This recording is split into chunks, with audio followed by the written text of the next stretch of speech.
नमस्कार दोस्तों, मैं विपुल, आपका दोस्त, आपका सहयोगी, आपका व्यवसायिक सलाहकार। आज आपको इस वीडियो में बताऊंगा setting up branch offices of foreign company in India. इस वीडियो में हम लोग बताएंगे क्या गवर्निंग लॉज है branch office of foreign company in India, उसका इंट्रोडक्शन देखेंगे, क्या क्या परमिसिबल एक्टिविटीज है and general criteria for the setting up the branch offices, procedure for setting up the branch office. Branch office set करने का क्या procedure है, bank operation के बारे में हम लोग थोड़ा जानेंगे। इसके बारे में अगर एडिशनल ऑफिसेस और एक्टिविटीज अगर ब्रांचेस के हमें बढ़ाने हैं तो उसके लिए क्या कंप्लायंस रिक्वायरमेंट है, और प्रॉफिट और सरप्लस रिमिट करने का क्या प्रोविजन है अंडर द FEMA। इसके अलावा हम लोग कंप्लायंसेस देखेंगे, डीजीपी क्या क्या कंप्लायंसेस है, annual activity certificate and ROC compliances के बारे में हम लोग इस वीडियो में जानेंगे। इसके बाद most important taxability of the branch offices of the foreign company. Branch office open करने पर आपकी कितनी टैक्स लायबिलिटी बनेगी, इसके बारे में हम लोग यहाँ पर जानेंगे। तो आइए हम लोग शुरू करते हैं सबसे पहले कि branch offices of foreign company देखिए कौन कौन से गवर्निंग लॉज है, applicable governing laws of India है। तो सबसे पहले कि ब्रांच ऑफिस जो है फॉरेन कंपनी का एक सुटेबल बिजनेस मोड है। इंडियन मार्केट में फॉरेन कंपनी अगर बिजनेस के लिए इंटर करना चाहती है तो या तो वो सब्सिडी सेट करे अपना, या ब्रांच ऑफिस सेट करे, या प्रोजेक्ट ऑफिस सेट करे, या लाइसेंस ऑफिस सेट करे। हालांकि लाइसेंस ऑफिस रिप्रेजेंटेटिव ऑफिस के पर करेगा। तो यहां पर हम लोग देखेंगे branch office is the suitable mode. However, compared to the subsidy company, यहाँ पर फॉरेन जो कंपनी अगर ब्रांच ऑफिस के थ्रू आती है तो द कंपनी जो एक्ट वो फॉरेन कंपनी ट्रीट की जाएगी और उसकी टैक्सेबिलिटी हाई रेट पे होगी। तो यहाँ पर हम लोग ब्रांच ऑफिस के बारे में बात करते हैं। Branch office extension of the activities of the parent company in India, it is governed by देखिए section 6 subsection 6 of the FEMA 1999 and companies registration of the foreign company rule 2014 and chapter 12 of the companies act 2013. section 6 subsection 6 of the FEMA क्या कहता है, ये capital account transaction के बारे में कहता है। कैपिटल इसके अंदर जो सबसेक्शन 6 है वहां पर कहता है without prejudice the provision of this section RBI by regulation, ये रेगुलेशन का नाम है The Foreign Exchange Management Establishment of India of the Branch Office or License Office or Project Office or any other place of business Regulation 2016। क्या करती है ये RBI?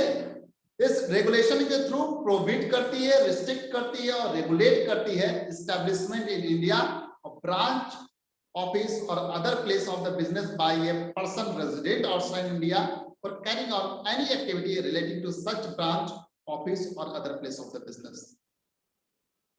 तो इस रेगुलेशन को हम लोग देखेंगे इस वीडियो में। इसके अलावा कंपनीज एक्ट का जो रूल 3 सब rule 3 of the rule 3 of the company registration of the foreign company rules 2014 and chapter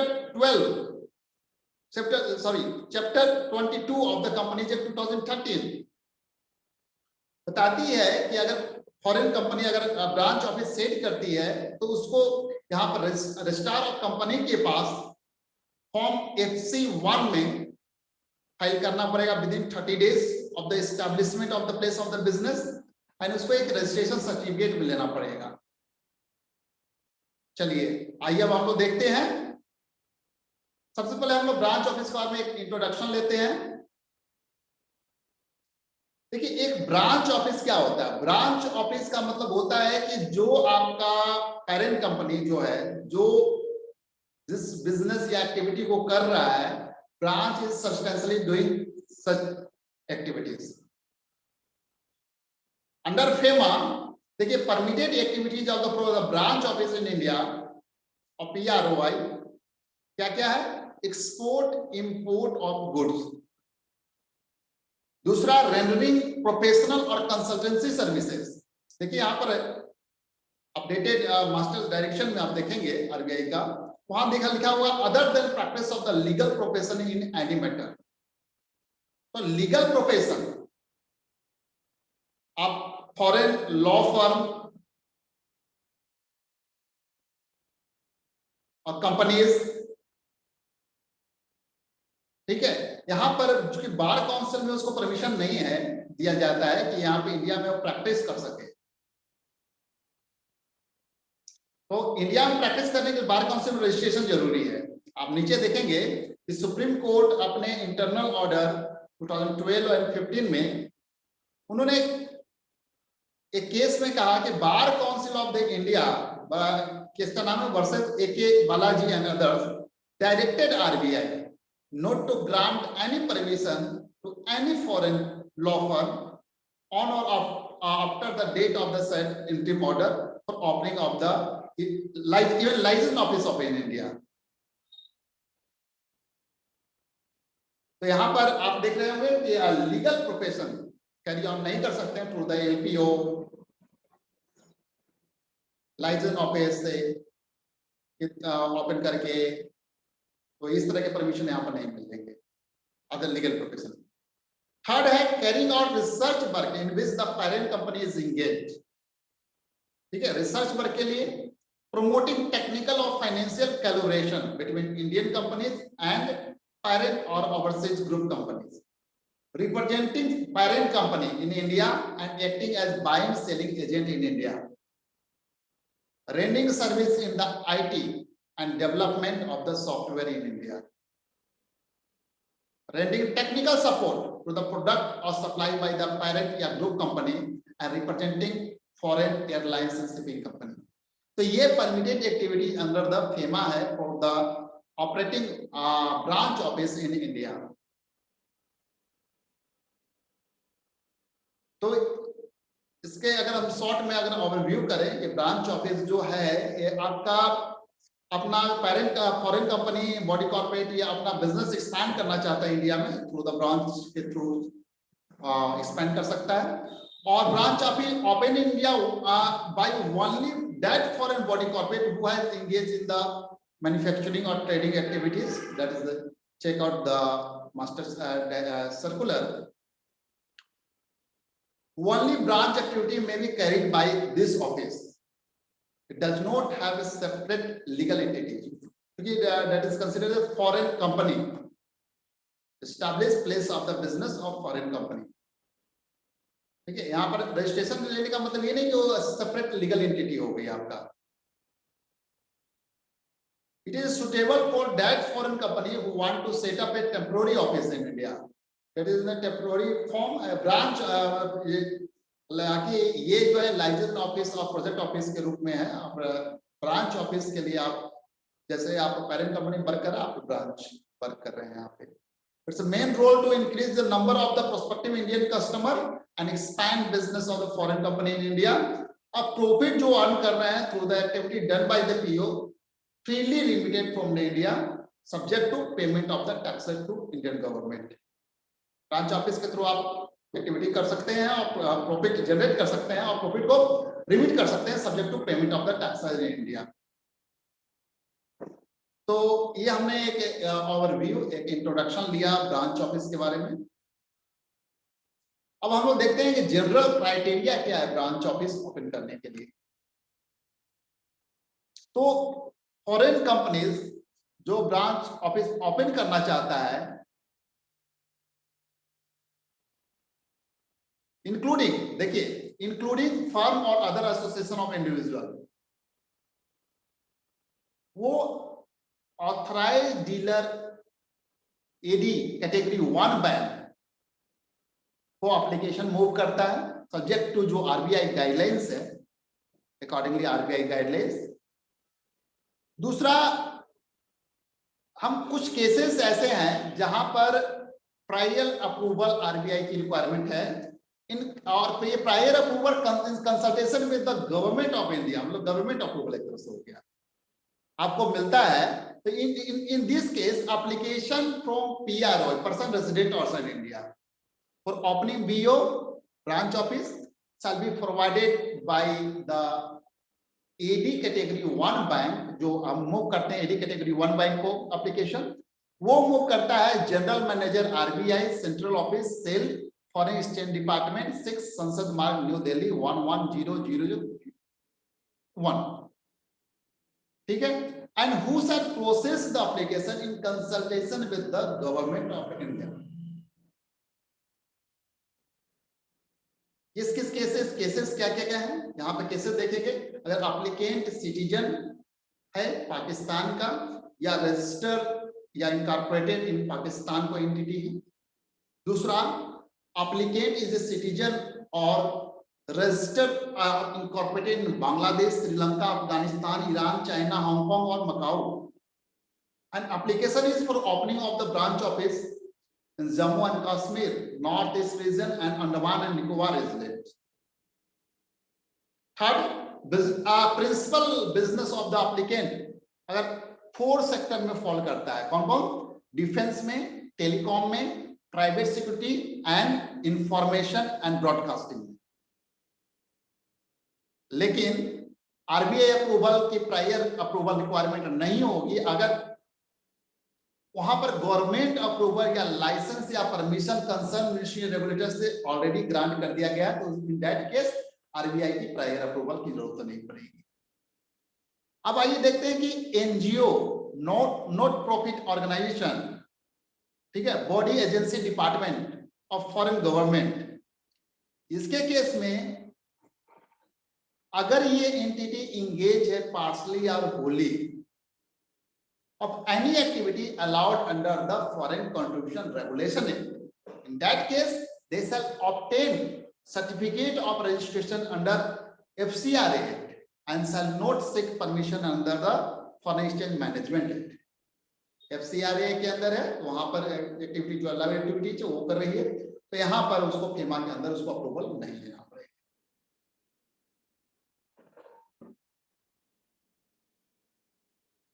third criteria है non resident entity applying for branch office, financially track record होना चाहिए उसका। फाइनेंशियली ट्रैक रिकॉर्ड में क्या है, देखिए एक प्रॉफिट मेकिंग रिकॉर्ड होना चाहिए उसका इमीडिएटली जब सेट करिए उसके इमीडिएटली प्रीसीडिंग 5 फाइनेंशियल ईयर का इन द होम कंट्री। देखिए ब्रांच ऑफिस के लिए 5 साल का फाइनेंशियल ट्रैक रिकॉर्ड होना चाहिए, जबकि लाइसेंस ऑफिस वगैरह के लिए 3 साल के लिए होना चाहिए। तो ब्रांच ऑफिस के लिए 5 साल का आपका फाइनेंशियल ट्रैक रिकॉर्ड होना चाहिए और नेट वर्थ जो उसका है not less than 1 lakh USD और इक्विवेलेंट। नेटवर्थ करने का मतलब है total paid up capital and treasure less intangible assets as per the latest audited balance sheet और account statement certified by the certified public accountant or any registered account practitioner by whatever name code. That is the net worth. तो 1 lakh USD का आपका net worth होना चाहिए और 5 साल का financial track record होना चाहिए।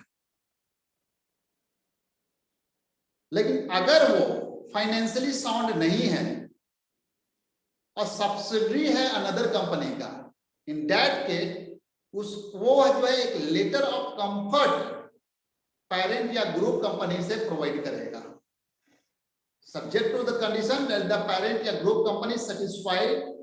पेरेंट या ग्रुप कंपनी उसका इस क्राइटेरिया को सेटिस्फाइड करता है नेटवर्थ एंड प्रॉफिट का, तो उस केस में लेटर ऑफ कंफर्ट आपको पेरेंट कंपनी का देना पड़ेगा।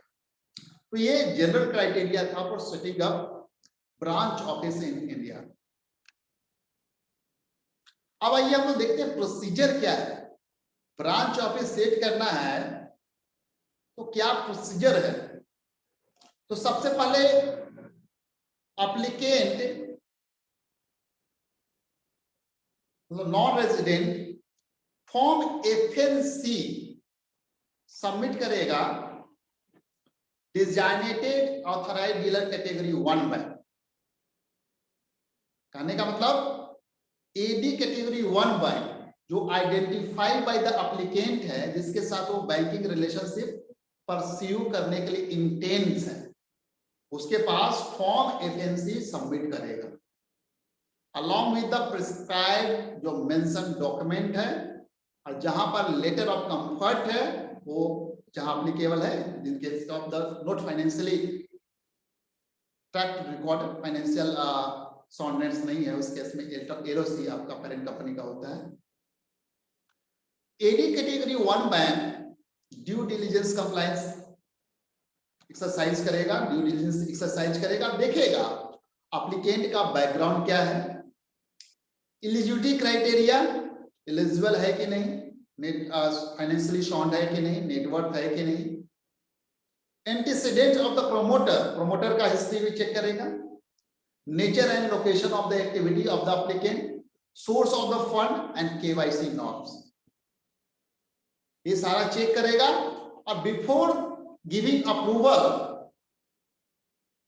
यदि कैटेगरी 1 बैंक क्या करेगा, इसको फॉरवर्ड करेगा एप्लीकेशन को along with the details of the proposal general manager RBI CO cell New Delhi for allotment of the unique identification number. ठीक है, ये यूनिक आइडेंटिफिकेशन नंबर RBI अपने रिकॉर्ड में अपडेट कर लेता है और अपने वेबसाइट पे इसको अपडेट करता है। आप वेबसाइट पे चेक कर सकते हैं ब्रांच ऑफिस का UIN नंबर।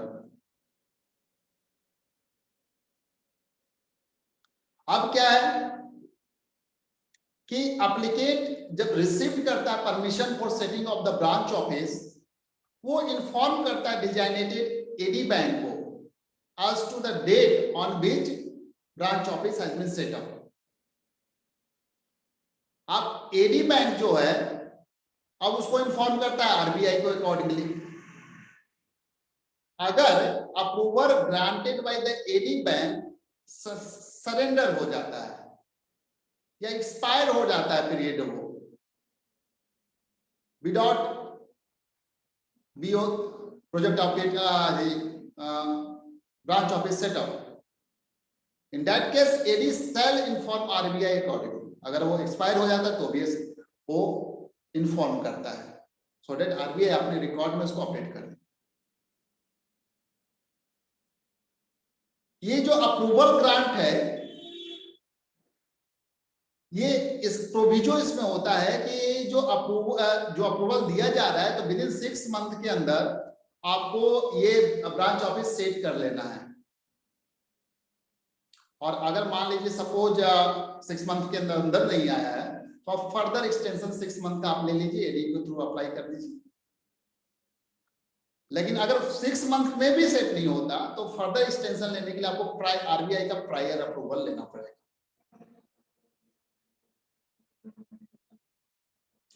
और जो ब्रांच ऑफिस फॉरेन बैंक या इंश्योरेंस कंपनी का होगा वो डायरेक्टली या उसका जो एप्लीकेशन जो है ये है application directly received and examine by the वो एप्लीकेशन एग्जामिन होगा कौन सा department of the banking regulation banking के केस में, और IRDAI इंश्योरेंस के केस में। इस केस में no UIN for such representative office is required from foreign exchange department RBI। एक चीज और इंपॉर्टेंट है कि एक जनरल परमिशन है नॉन रेजिडेंट कंपनी का, ब्रांच ऑफिस अगर सेज यूनिट में है, सेज में अगर वो सेट करता है स्पेशल इकोनॉमिक जोन में टू अंडरटेक मैन्युफैक्चरिंग और service activity subject to condition ये कि branch office are functioning in those sectors where 100% FDI is permitted and such branch office comply chapter 22 of the Companies Act 2013 and such branch office function on a stand-alone basis। तो ये था procedure branch office setup करने का। अब आइए देखते हैं कि opening of the bank account by the branch office. Branch office authorised dealer category 1 bank को अप्रोच करता है बैंक अकाउंट ओपन करने के लिए सो दैट इंडिया में वो ऑपरेशन कर सके उसके। इस अकाउंट में credit to the account, credit क्या होगा, represent the fund received from the head office. Head office से जो नॉर्मल बैंकिंग चैनल के through for the meeting the expenses of the offices and estimate receivable arising in the proceed of its business operation, ये credit में होगा। और debit में क्या होगा, shall be expenses incurred by the branch office and towards remittance of the profit या binding of proceeds. अगर एक से ज्यादा अकाउंट अगर ओपन करना चाहते हैं तो आरबीआई का प्रायर अप्रूवल की रिक्वायरमेंट होती है। अब चलिए देखते हैं कि अगर ये फॉरेन कंपनी एडिशनल ऑफिसेस खोलना चाहती है या एडिशनल एक्टिविटीज करना चाहती है जो परमिसिबल है, उसके अलावा कोई एक्टिविटीज आप करना चाहती है, इन दैट केस देखिए एप्लीकेंट जो है रिक्वेस्ट करेगा एडिशनल ब्रांच ऑफिस खोलने के लिए। उसमें एडी कैटेगरी 1 बैंक को फ्रेश एजेंसी फॉर्म देगा। अगर डॉक्यूमेंट ऑलरेडी सबमिटेड है तो डॉक्यूमेंट देने की रिक्वायरमेंट नहीं है,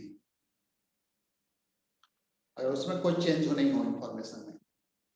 अगर नंबर ऑफ ऑफिसेज एक्सीड 4, मतलब 4 zone east west north south चारों से एक ब्रांच ऑफिस से एक्सीड करता है, then applicant has to justify the need for additional offices and shall require prior approval of the RBI. Applicant may identify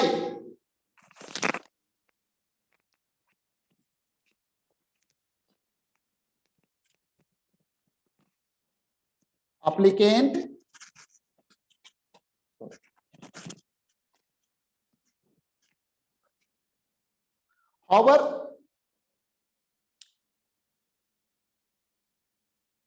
no permission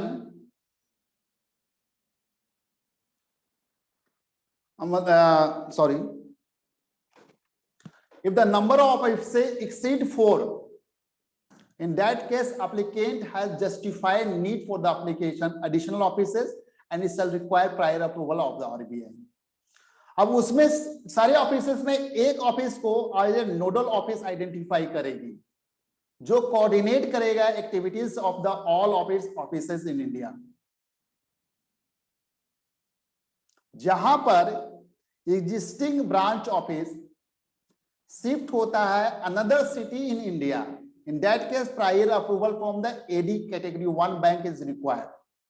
However, no permission is required if the branch office is shifted to another place in the same city, subject to the condition that the new address is intimated to the designated AD category 1 bank. Changes in the postal address may be intimated to the CO cell New Delhi by the AD category 1 bank at the earliest. And request for undertaking activities in addition to what has been permitted initially by the RBI may be submitted by the applicant to the RBI through the designated AD category 1 bank justifying the need. अब देखते हैं remittance of the profit and surplus. Branch office are permitted to remit outside India profit of the branch net of the applicable Indian taxes. Taxes दे दीजिए और remittance आप कर सकते हैं, freely remittable है. On production of the document satisfying AD bank through which remittance is effected, क्या क्या आपको certified copy of the audited balance sheet and profit and loss account for the relevant year और chartered account का एक certificate देना पड़ेगा जिसमें बताया जाएगा manner of arriving remittable profit. Entire remittable profit has been earned by the undertaking by the permitted activities and profit does not include any profit on revaluation of the asset of the branch. तो इसके बाद आप profit और surplus को remit कर सकते हैं. आप ब्रांच ऑफिस को क्लोज कैसे करेंगे? तो क्लोज करने के लिए आपको रिक्वेस्ट करना पड़ेगा और request for closure of branch office and allowing remittance of the binding of the proceed. Branch office उसको सबमिट करेगा डिजाइनेटेड एडी 1 बैंक को या फिर जहां नोडल ऑफिस है उसके थ्रू करेगा. Application for binding up may be submitted along with the following document. Document क्या क्या लगेंगे? Copy of the RBI approval letter original for establishing branch office, auditor certificate. इस ऑडिटर सर्टिफिकेट में ये रहेगा indicating manner in which remittable amount has been arrived and supported by the statement of the asset and liability of the applicant indicating manner of the disposal of the asset.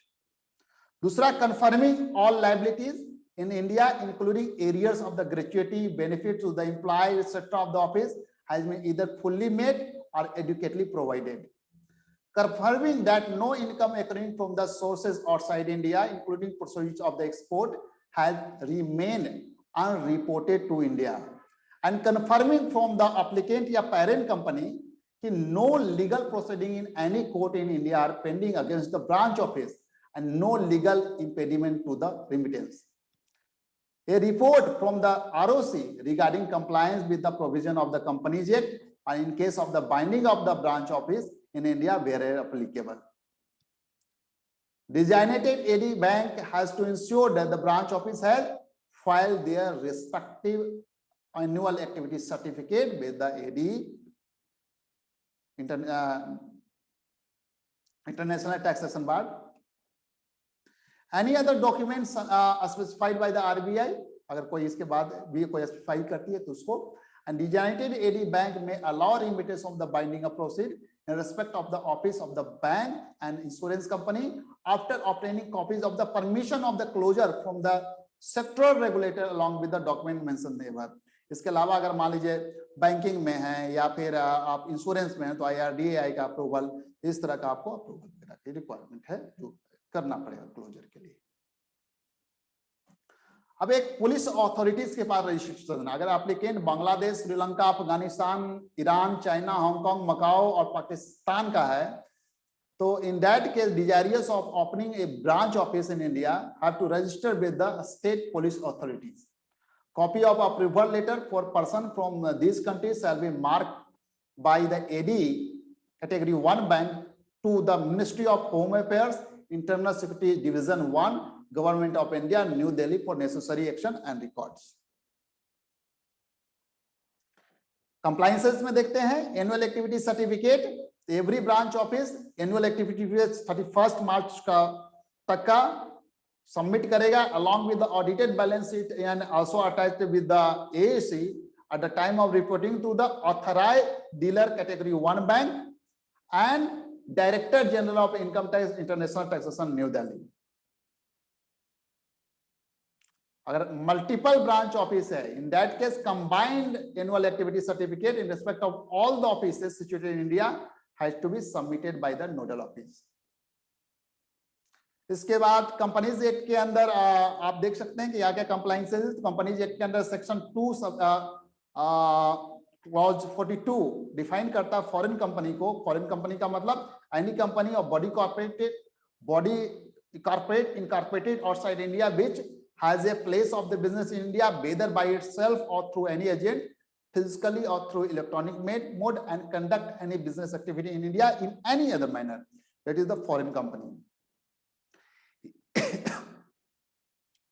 A foreign company who want to set up branch office shall be governed by the provision of chapter 22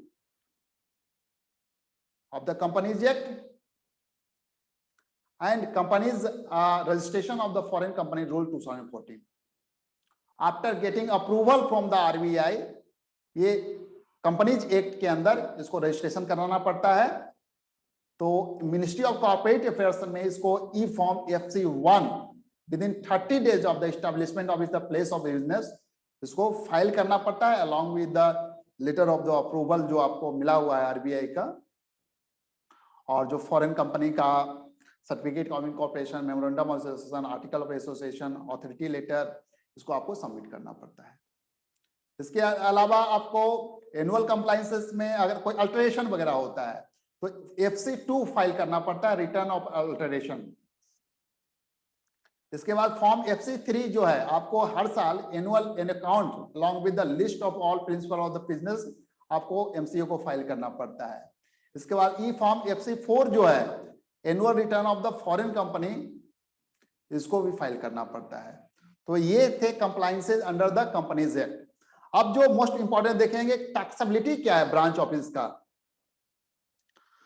तो foreign company start their operation in India by opening branch office which is incorporated as the foreign company since it is extension of the business of the foreign or parent company and not a separate Indian company. Tax slab जो branch office का है उसको 3 category में बांट सकते हैं. ऐसे 40% आप मान लीजिए कि 40% आपका टैक्स रेट है। और फॉरेन कंपनी के केस में अगर 1 करोड़ से नीचे का इनकम है तो इस इनडायरेक्ट केस आपको 2% का आपको सरचार्ज लगता है, और 10 करोड़ से ऊपर है तो 5% का लगता है। तो इसके हिसाब से अगर बांट दिया जाता है तो पहला अगर 1 करोड़ से नीचे है आपका, 1 करोड़ तक है तो 40% प्लस एजुकेशन से डेट इज 41.60%। अगर आपका इनकम बिलो 10 करोड़ है तो आपका 2% का सरचार्ज भी हो जाएगा, डेट इज 42.43%, एंड 10 करोड़ से ऊपर है तो 43.68% है। Since subsidy company is the separate legal entity distinct from its parent या फॉरेन कंपनी, तो लेकिन ब्रांच ऑफिस जो है रिगार्डेड एज फॉरेन कंपनी, तो उस पे आपको separate legal entity subsidy company है तो उस पर तो आपका डोमेस्टिक कंपनी का जो रेट है वो आपको लग जाएगा। और इस ये जो है आपका ब्रांच ऑफिस, इस पे higher corporate income tax rate लगेगा आपका, that is 40% including surcharge and education cess. Thank you, friend. Thank you for watching this video. And if you have any query in this regard, you may drop your query in the comments box or mail on given email ID or WhatsApp on the given number. Thank you. Thank you so much for watching this video.